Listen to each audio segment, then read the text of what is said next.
салом алейкум дӯстони азиз. барои чӣ имрӯз Муҳиддини Кабирӣ хиша дига ҳизби наҳзати террористо дига да ягон ҷо нагирифтесай. даже нигоҳ кунед, вақте ки эфир мекуна поёниш да чӣ менависа? ози худша ҳизби Турсики Аюби юрист гирифтесай.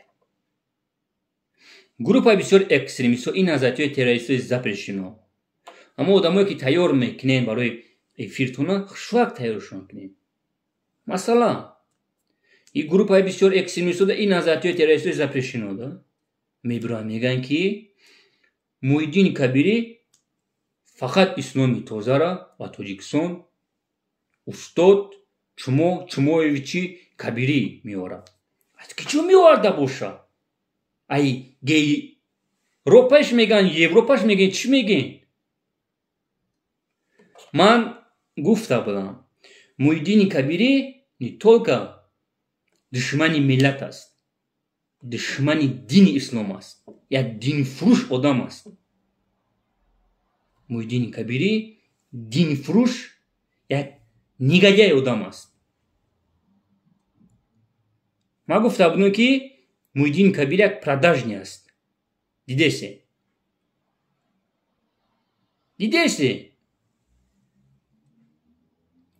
чӣ ба? ман шуморо савол додистам, ҳама одамое ки Исоқу Файюб ту зидди олимои дин гап задеси. не дӯстон, ман зидди душманои дини ислом гап задесам. алё, шумо мара бифаҳмед. вақте ки Исоқу Файюб поша дар қиртақшон монд, именно буҷет хай дидесен уже. қати группаи бисёри экстремистҳо вохӯрдесан. уже иқболи чумо гирехтесай ай Кабирӣ. Кабирӣ рӯи рост гуфтагай. иқбола ки бибро эфирда бигӯ ки мо дига наҳзат нестем. мо чиста демократа мехоҳем. леки и чумо гуфта наметона. иқболи чумо мебахшед. ира гуфта наметона. барое ки бисёр одамое ки зидди ман ҳастанд, занг мезананд, бисёр гапое ки бад гуфтесан, ман як саволшон метавонам, барои чӣ шумо чуморо дастгирӣ мекунед? ӯво мусулмонӣ мехоҳанд. иқболи чумо риш дорад, а ислом гап мезанад. вақте ки Кабирӣ мебурад мегӯяд ки мо тамом, мо наҳзат нестем, мо аввал против наҳзат будем, мо мехоҳем демократия дар ҷумҳурии Тоҷикистон, как группаи бисёри экстремистҳо. демократия ки шумо мехоҳед, именно группаи бисёри экстремистҳо мо дар кор нест. як шаҳрванди муҳоҷир мебурад зангш мезанад, мегӯяд ҳамун устоде ки как крыса сдох, акирама хрынкамта, как добавить мекунад.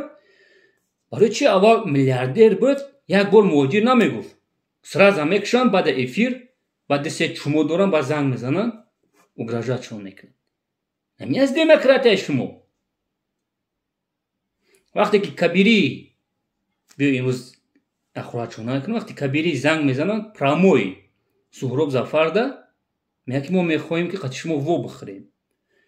аз Зафар сразу Кабирӣ ответ метавад, фамилияшо намегирад, Кабириш мегӯяд. мегӯяд Кабирӣ, ман муовин дорам, қати муовини ман, яъне Ҳусейн Ашур, қати во бихӯр. сразу телефонша дар рӯи Кабирӣ динфурӯш мекушад. барое ки Суҳроб Зафар мехоҳад во бихӯрад, но наметонад. барое ки Додоҷон, чихе ки иқболи чумо мегӯяд ки як алкаша, як чумо одаме, чумора мегӯяд. вақте ки қати ё додигирифт кунад, Додик против Кабирӣ аст. и баъд ларзида мебурояд, сатара мевардорад, баъд ларзида мебурояд ки ту Суҳроб Зафар кия худат куштӣ, қувватфат ту куштӣ, ту як ҳаром ҳастӣ, ку пулои ҳоҷӣ ку ба мегӯяд. барои ҳамун Суҳроб Зафар намехоҳад қати во бихӯрад. во хӯрданд ки мо мехоҳем ки як эфире кунем ки мо бояд як ҷоя бошем. именно ай демократия. қариб 6 рӯз қатӣ именно қатӣ ами крисаи кабири ё пастяни занг задагиян именно Ҳусейн Ашур охирда Ҳусейн Ашур отказ мекунад ки мо эфири шумо дуромада наметонем ё мехоҳанд ки эфири ки мекунанд террористҳои запрешено бояд группаи бисёр экстремистҳо бояд бидроянд но отказ кардагиянд гуфтагиянд ки то моҳи мая мо ҳичи гуфтатон наметонем.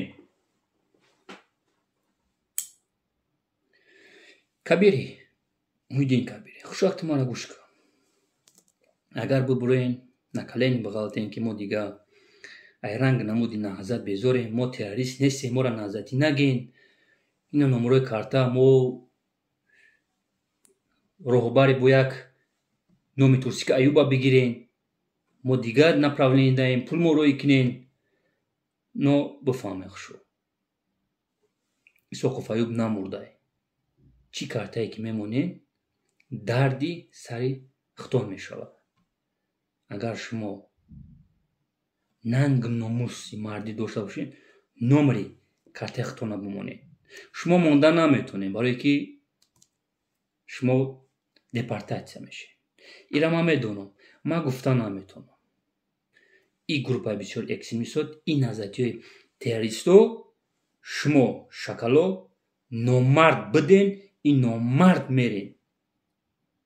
Агар мисол мада пул дар кор боша, ягон чида, ман худо номери карта мемон, не ки худо гадом кунавы, намхел корое ки шумо кесен, худо курм кунав.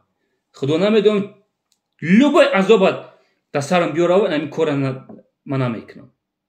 Ай мардуми муҳоҷир пул талбидан, як криса одам пул металбад. Криса, чӣ қадар ту криса мешай, ва ту мебурои пул металби. Чӣ қадар негодяй криса одам, ай мардуми муҳоҷир пул металба ва 1 рубл ягон кусок хлеб мехарад, мебарад зану фарзанди ҳаромхӯрша сер мекунад. Ман намегузорам ки ягон шакали шумо нул бизанед мардуми муҳоҷир. Хорошо, шумо каден и мардума муҳоҷир, а имрӯз шумо как ғулом негодяё истифода бурдед. Но ман намурдам. Шумо номард, шумо биз ҳастед. Вақте ки бо мегумтон номери карта мемонед, лаънати ту уже як шаҳрванда бизӣ кади. Мардуми ғариби тоҷик, эҳтиёт бошен. Ман намебахшам. Эҳтиёт бошед. Эҳтиёт. Эҳтиёт. Дидесен ки одамое ки комментария навиштесанд, қабидесанд шумо. Ман шӯхӣ накардесам. Зинда бошед. дили ма ва падару модари шумо месӯзад. Именно барои шумо намесӯзад. Барое ки иси гӯшкунанда бародаро. Ты худот медони хушвак. Киянин. Неки бо мебурӯи дастгирӣ шумо мекунӣ, мада плеват. Динта пазад. Чӣ гуфт динта? Китоби муқаддаси Қуръона чӣ гуфт? Ҳа? Бенанг беномус. Чӣ гуфт?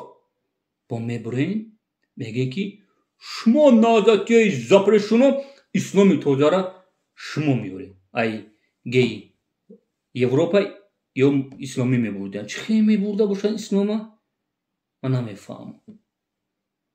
Шумо тупоин чиям одамое ки гап мезанед? Бо мегум то одамое ки тайёр шумо мекунед, шу тайёр шумо мекунед. Мардум хандиде сайтон комментариётро удалит накунед, агар ба нанг ба номус ранги Исоқов бошен. Хандидесан шумора. Кабири ислома, исломи тозара мебурда Тоҷикистон. Кабирие ки уже полный ход отказ карда гай назад. Полный ход.